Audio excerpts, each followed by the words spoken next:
Hello, everyone. Welcome to week 2 of LCS Weekly.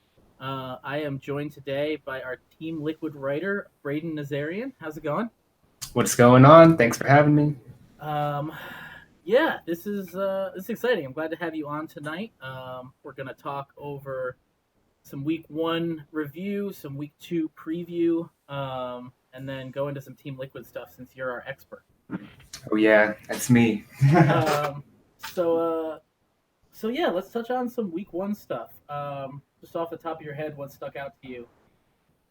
I guess, well, just across the entire league, I thought definitely it was really surprising that Optic, jumped out to the 2-0 start. I mean, it's not super surprising because, like we were talking about earlier, they had a pretty easy schedule, but, just the fact that they're at the top of the LCS from being like, one of the bottom teams, like that's definitely stuck out to me. And Golden Guardians up there as well. Got to Yeah, give them some credit. yeah, I thought Optic looked pretty good. I mean, yeah, they didn't have the biggest challenge, but they looked solid. They played the game they needed to play, and Definitely. I'm excited to see what they do against some of the top teams because I'm not sure whether they'll kind of rise to the challenge and keep playing their game or if they'll just crumble. Um, Unfortunately, in past seasons, they've kind of done the latter. Um, Right, right. but who knows? Who knows? Maybe this will be their time. And speaking of that, we were just discussing the news that they have been acquired by Immortals. Right. So, as far as I know, it's still fairly unclear, really, what that's going to mean. Whether that's going to mean any, roster changes or logo changes, naming changes. Whether they're, going to keep stuff the same and just kind of, leave stuff for this season and change stuff next season. Mm-hmm. Um, I miss Immortals. I'd like to see. I'd like to see that the actual Immortals team back in the LCS. I feel like it was a fun logo. I liked them when they first came in. Um, Definitely. but that kind of remains to be seen. Yeah, I think it would. That's like one of those like feel good moments, where you're finally getting those older LCS teams back in there, kind of getting rid of some of like I mean, not the newer trash, but you know what I mean. I don't want to be that mean to them, because Yeah. they're obviously LCS teams. They're much better than me. um, yeah, and it's they tried to get a spot this season and were denied franchising, and then they just Yeah, like bought in later. So, good for them doing what they need to get where they want to be. Um, exactly. and also, even more recently today, Dignitas merged Hmm. merged with Clutch Gaming's LCS franchise. Very Um, huge. so yeah, we're seeing a lot of new stuff. Despite already being underway this season. Um, Yeah, honestly, it's a little surprising. I didn't think it would come like, right in the middle of the season like it did. I figured maybe like as we got closer to, finals and stuff, we'd start to see, at least more changes from the teams like Clutch and stuff like that who need the changes. But yeah, I definitely didn't think it would happen this soon, but I'm definitely happy. yeah, I'm surprised that Dignitas saw Clutch's week 1 performance and was like, man, I want in on that. Hmm. That's where I want to be. Yeah, Um, that's definitely not for me, but at least they saw the light in that. but yeah, so that should be interesting, and even just a little new blood, in the management positions, and might shake things up a little bit. So Exactly. we'll see what happens there. Um, and yeah, Team Liquid did not go 2-0 as I mean, I No, guess some people were predicting the 1-1, but I think it was the reverse of what many people thought it would. definitely, yeah. I mean, obviously, I thought that TSM was going to put up a little bit more of a fight, and I'm sure a lot of other people thought that that was going to be the game that Team Liquid would end up dropping. But the fact that they made that look like almost like a warm up game for the season, that really stood out to me. And the fact that they lose to Echo Fox, a team who's been like remarkably shaky like the Mm-hmm. past few months, I just I don't really know. I don't think it's going to hang over their heads. I think obviously coming from MSI and not having the rest and all the practice time that everyone else had, it's obviously going to affect them a little bit. But I think they're definitely going to bounce back, and hopefully we'll see 2-0 this week. Yeah, I mean, I don't think anyone's doubting the team. They proved themselves at Yeah. MSI. They proved themselves, spring split. They have the names. They have the skill. Um, can't be perfect all the time, and so Right. I think they'll be just fine. Um, Yeah. it was interesting though the loss to Echo Fox, where they played Lost instead of Apollo. Right. Yeah. That actually shocked me. I was getting ready to write like my recap and everything, and I Yeah, saw that they did the roster change, and I had to like backspace a bunch. I was chuckling a little bit at the Slack chat because I saw a bunch of people, and I think you were included. They were like, where's Apollo? Why are they starting Hmm. Lost?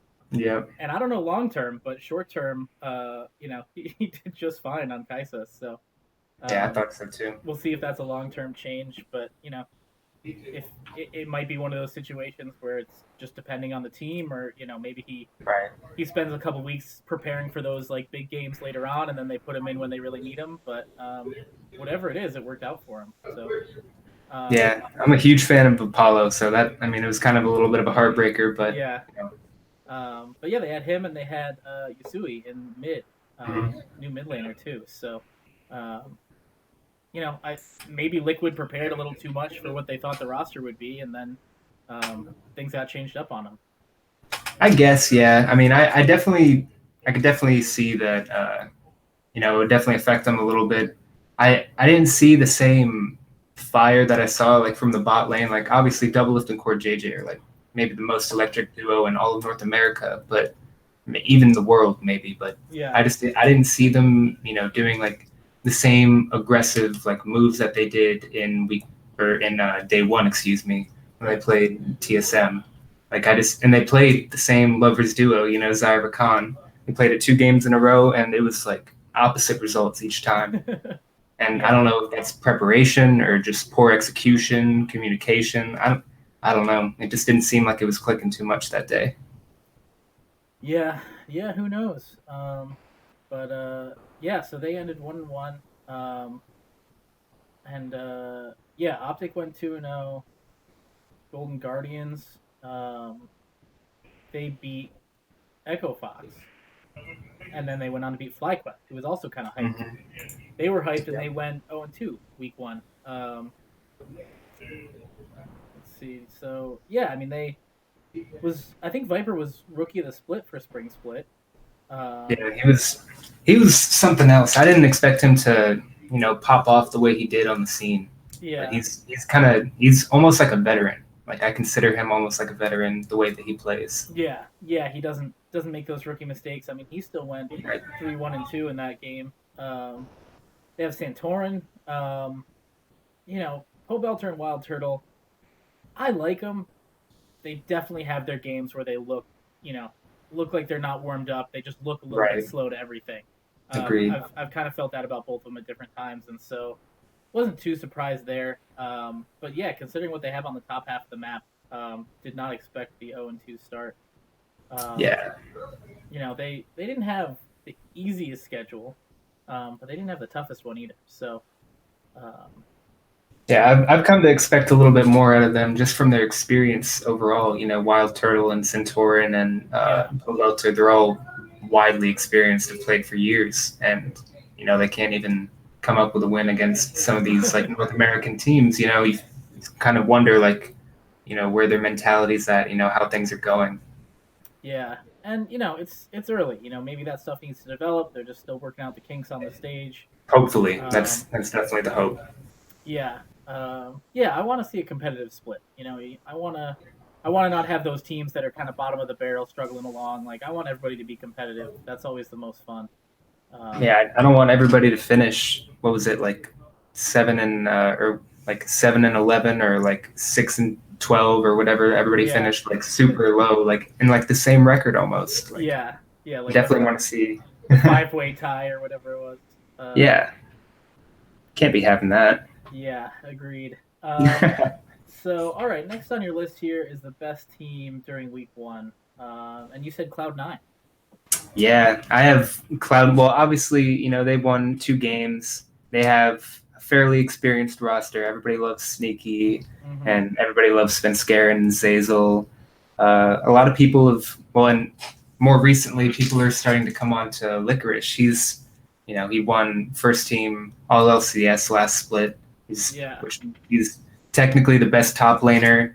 in North America, but and also Niski has come into the mid lane spotlight. He's dominated in some of his matchups. He's proven to be really well. Like all around, they look like a really good team, and I really think that if they can practice a little bit more and polish up things, like they can compete with Team Liquid. And I'm a huge Team Liquid guy, and I'm saying that with a straight face. Yeah. Smile on my face even. It'll definitely be a good matchup later this season for sure.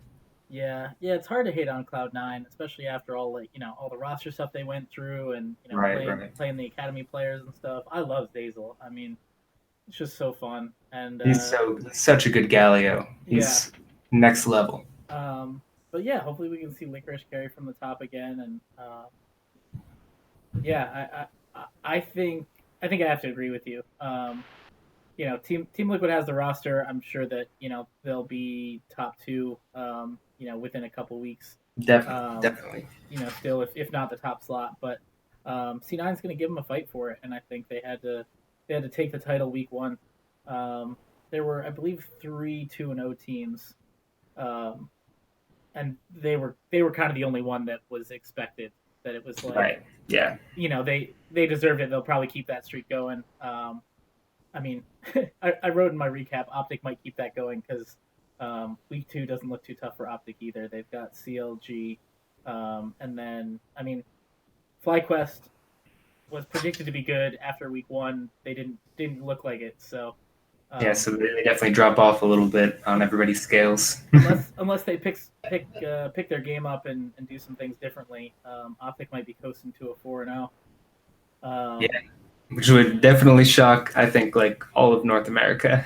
I don't think anybody saw that coming. No. Whereas, Cloud9's going against Echo Fox and Golden Guardians this week.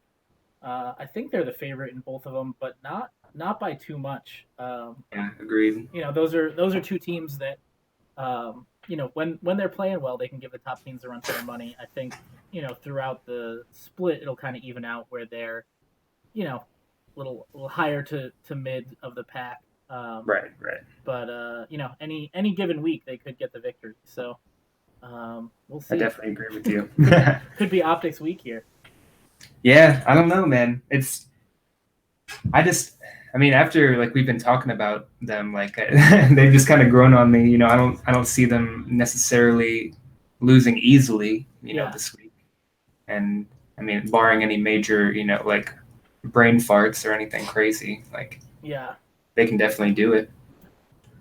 All right, so let's dive a little bit more into Team Liquid. All right. You mentioned the Lovers duo in the bot lane. Oh yeah. And that's proven throughout seasons to be very popular, very strong, especially in the hands of these two, I think. Yeah, Core JJ and Doublelift there's something else on these champions, and I've wondered, and I think a lot of people have been questioning them on Reddit, like why don't they play the Lovers duo, because they're so aggressive and they're so effective and useful for people who have synergy like they do. Like they play all the time together. Like they're their actual duo partners off of the stage. Yeah. So they have the synergy, so why not utilize that on the stage? Mm-hmm. And the fact that they used it in both of their games, first against TSM and then next against Echo Fox, like that made me happy as a fan, and I was glad that they finally utilized something that they could be good with. But I did notice, the difference from the first game and the second game. Just, Doublelift was like the man in the first game. He went 5-0-6, I believe, and the second game he just completely fell off. Didn't even do anything. Like against Echo Fox, he's totally. Or oh no, 5-0-2. I apologize. In the second game, he went 0-2-6, and that's a little different from 5-0. You can definitely you can just get that from on paper stats. You don't even have to watch the game. Yeah, I mean they didn't have as much of a front line in that second game. Right, it's more a damage comp. The rest of the team was Akali, Rek'Sai, and Vladimir. And when they can be kept alive, Doublelift can take over any team fight, but he does get pushed out, kind of bullied out or picked off sometimes, and Um, you know, that's one of the things about Rakan. He's really good at the engage. He can give you a little bit of a shield, but if you're out of position, there's only so much he can do. Right. It's not like having a Braum or a Tom Kench or a Thresh that can get you out of there or block everything. Um, and so yeah, it's a very much forward facing composition down there in the bottom. Trying to get ahead and snowball. And if you don't, with Hakuo on that Galio, he kind of kept things under control. And Yeah, he definitely did. so they might want to use that as a bit of a reminder that they're not invincible, which I think is good for them after MSI. Definitely. Even though they lost at the end, that was a hell of a showing. And I think confidence is running high, and that's going to be good for them in general. Yeah, But definitely. a little bit of caution is still needed. If you're not going to have a support that can get you out of trouble, you should at least have maybe a jungler that can, or somebody that can frontline a little bit better. Exactly. So They just yeah. didn't have that. They didn't have that against Echo Fox for sure. Like, right. I mean, you put impact on Vladimir. He's gonna zone in on doing damage and trying to get himself up instead of being like more of like a team aspect player. Like when he plays Kennen, he's everywhere on the map. Yeah. It's like a totally different thing. And you put him on Vladimir and ask him to do something that he doesn't normally do, you're gonna get different results than what you normally do. Yeah. Yeah, that's a good point.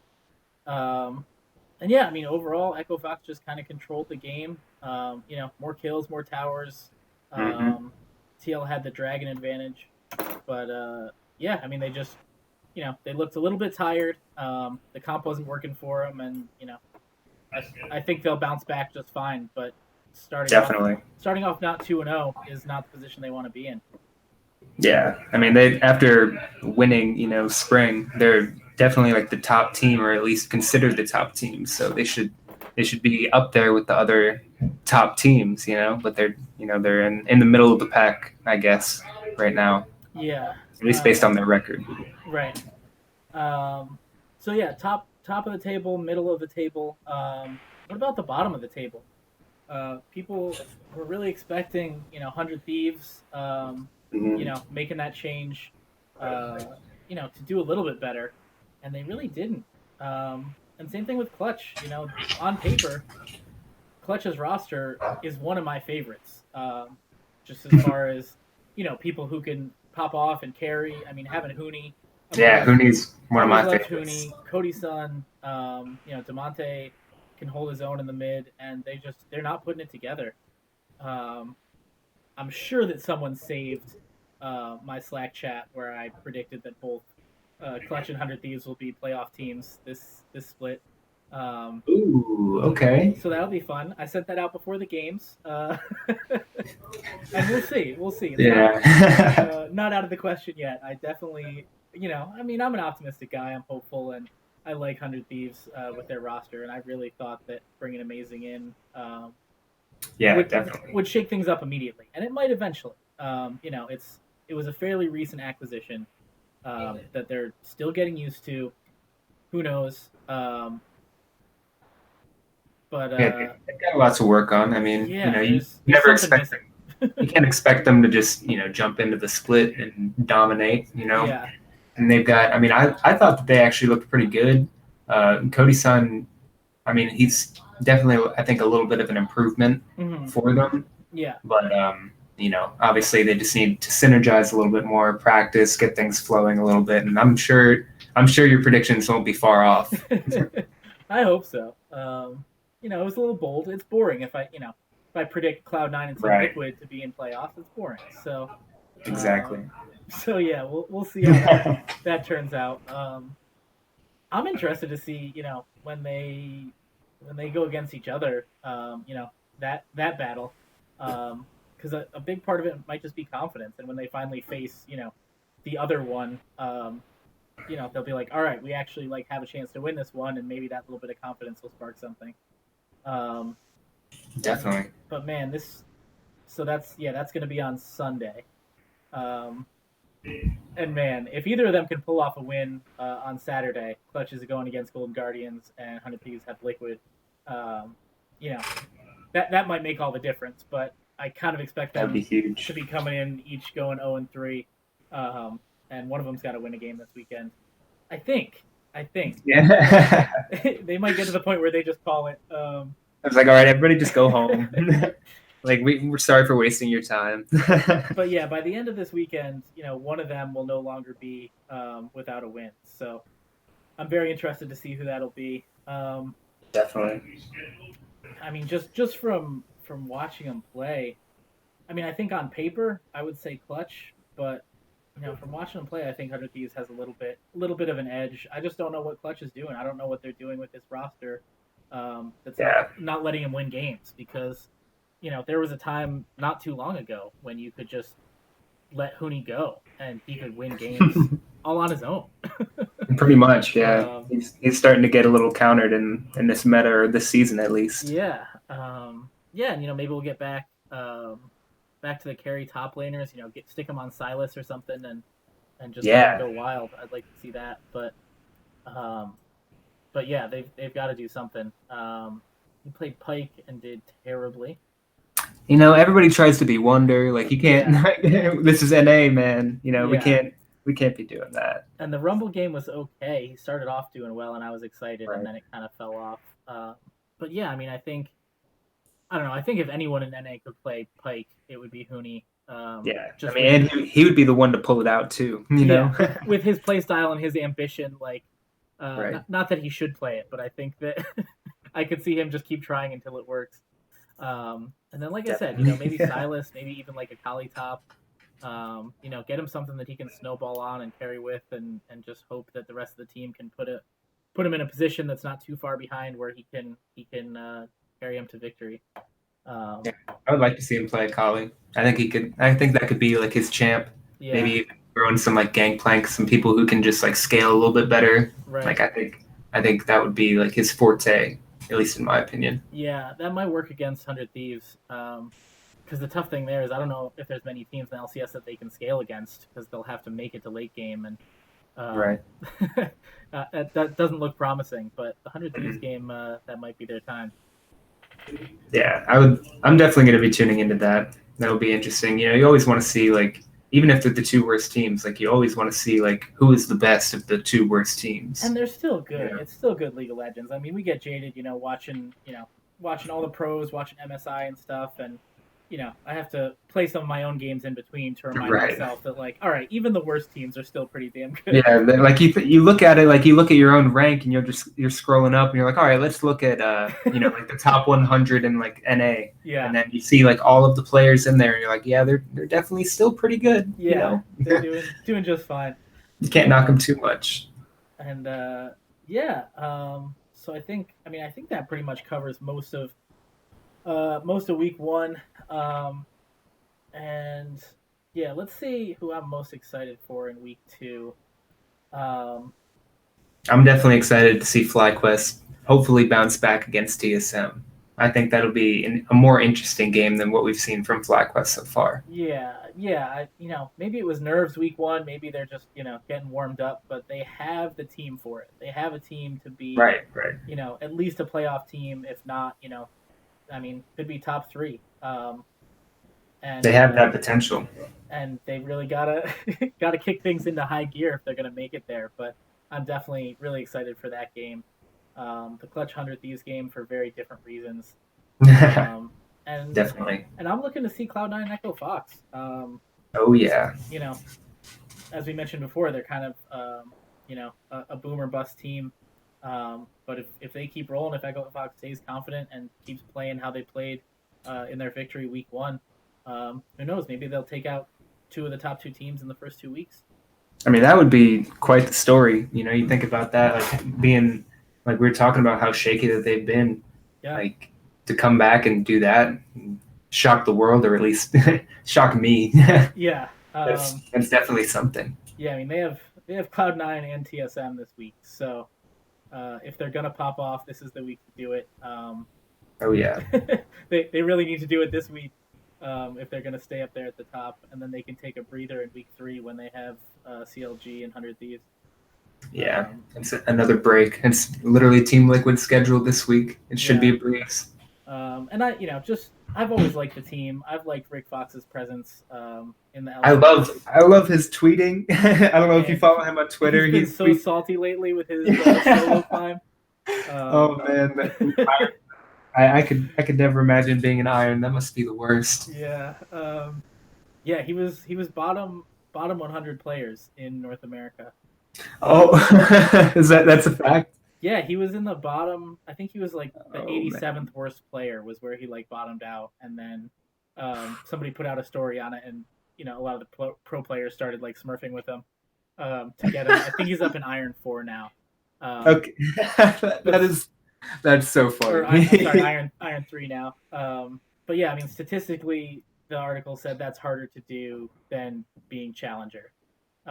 Just like Yeah, I don't numerically, understand. there's less people down that low than there are in challengers. So, I mean, you got to give him credit. At least he's trying. It's not easy for and he plays. I think they said like an average of 2 games a day. Like he That's plays. good. That's good. And it's He's an it's average player. it's hard coming to it later in life for sure.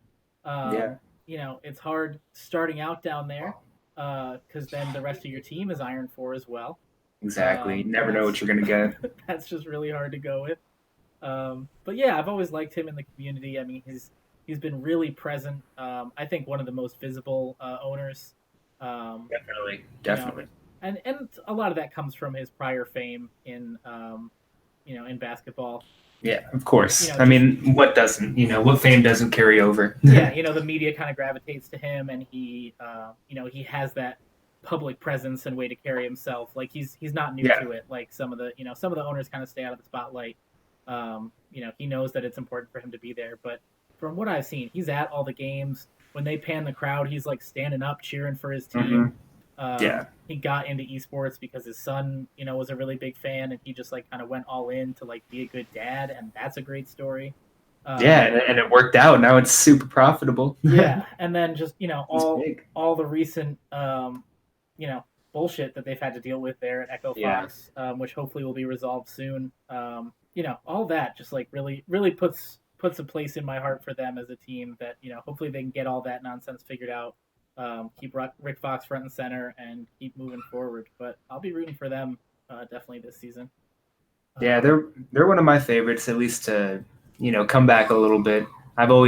I've never considered them to be too consistent, but seeing what Solo did against Team Liquid, he yeah, went 6-1-3 on Gangplank. Like that's yeah. pretty good against a former world champion in Impact. Yeah, and that's a fun champion to watch too. I always love when Gangplank gets played. Oh Um, yeah, just the play potential and hitting those big barrels at the end where it just like takes out 3/4 of the enemy health. It's a fun thing to watch. Um, but yeah, so we'll definitely. see. I know I did the I forget what it's called now, like the pro pass in the Oh, client. pro view. Yeah, that but then Yeah. also where you have to like pick your team. Oh, For the I rewards. got you. Yeah, yeah, yeah. And I struggle. I've always struggled with the LCS to like have a favorite team. I have teams I like, teams I don't really like, but I've never really had a favorite team. So I just went with 100 Thieves because I felt like they needed the support. I was like, come on. Fair enough. Yeah. I've always loved Afromu. He's like one of the main reasons I started being a support main, and Yeah, yeah, yeah. like I just want to support him even in this minor way. But yeah, I really like what they're doing with the Pro View and with the Team Pass and stuff. Definitely. It keeps you engaged, and you also get some cool stuff from it. And like I'm a marketing major, I know that's what it is. Like exactly. they got me. Like it's fine. You do Just stuff. take my money. Yeah, you do stuff where I can earn rewards, let alone a Brom chroma. Right. That's just targeting me. They did this just for you. Because I love Brom. I actually have a picture of Brom up on my wall. Yeah. The hardest, the strongest muscle. Yeah, I'm gonna grab that.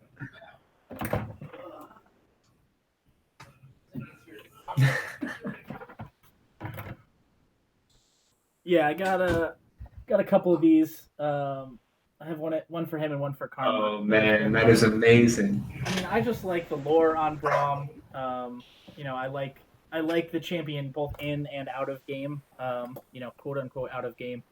Right. The lore and kind of like his voice lines, and I've just always enjoyed him. But I think he keeps showing up professionally. Like he's a really strong pick. Yeah.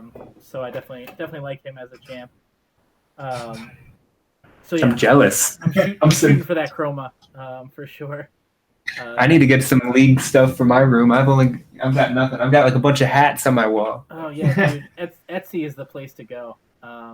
A lot of people do a lot of cool like artwork and stuff. With even just Okay. like the quotes and the voice lines or different renderings of the champs. But um, Ooh. yeah, I feel really lucky to be a fan of League just for all sorts of reasons.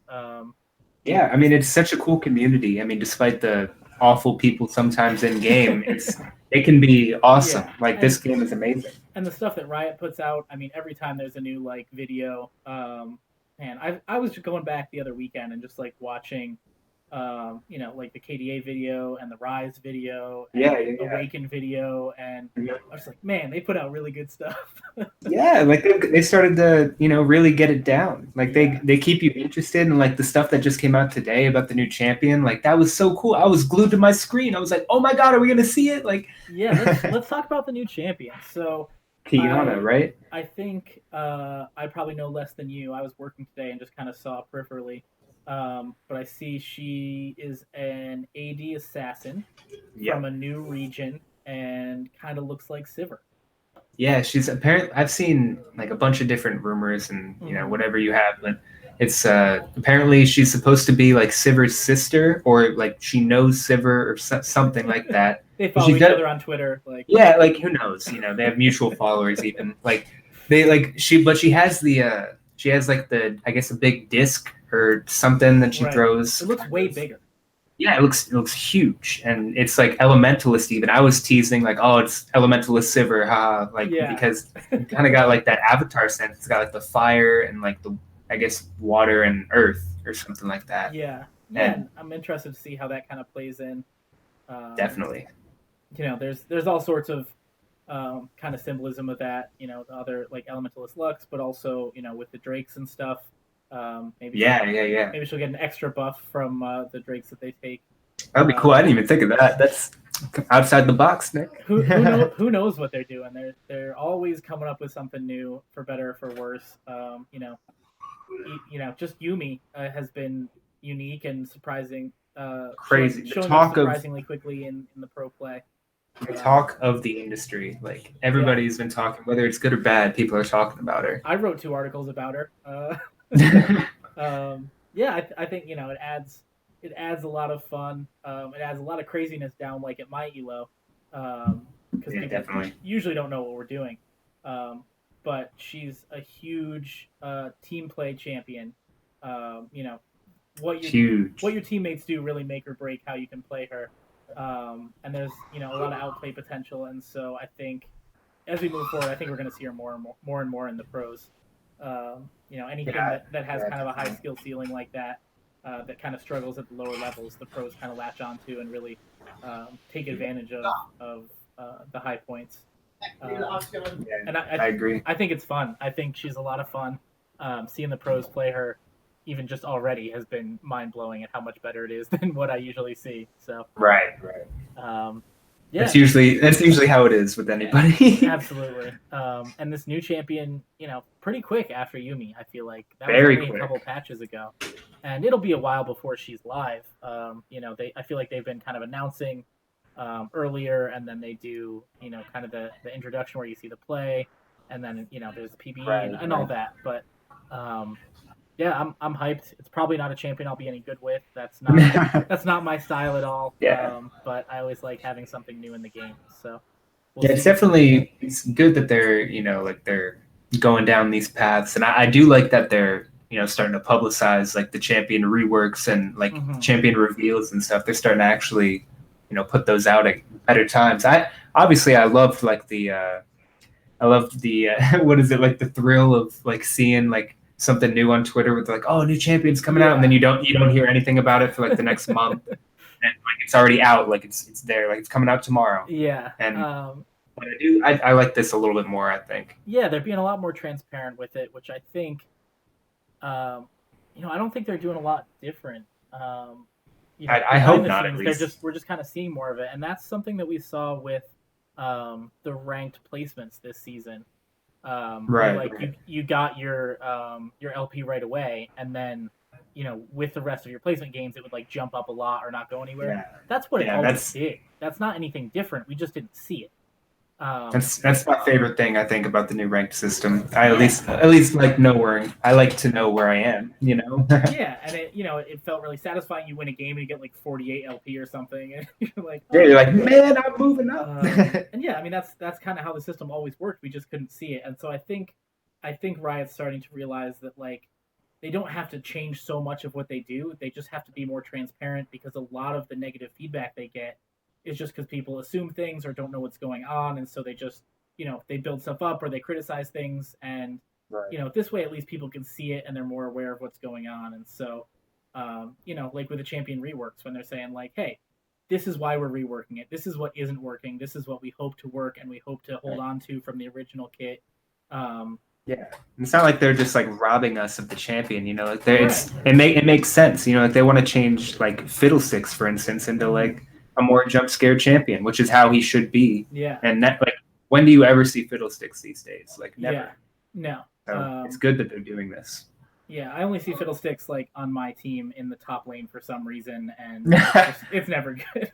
I see it in only ARAMs. Yeah. Sometimes support. But yeah, I think the transparency is going to be really helpful. There's still going to be people that get mad, but I know if one of my mains gets reworked, I'll of course be bummed. But if they do all this work to give me information as to why the rework's coming, what they need to change, what they're trying to hold on to, what the essence of the champion is to them, and how they're gonna carry that through to the new iteration, I think that goes a long way to people who have put in thousands of hours on these champions and really have like a love for them. I mean, you can't spend thousands of hours playing like as a certain champion and not like feel a little bit more about that thing than you would about any other champion. And so, given how big the community is, there's going to be thousands of people, even for the least played champions, that main them.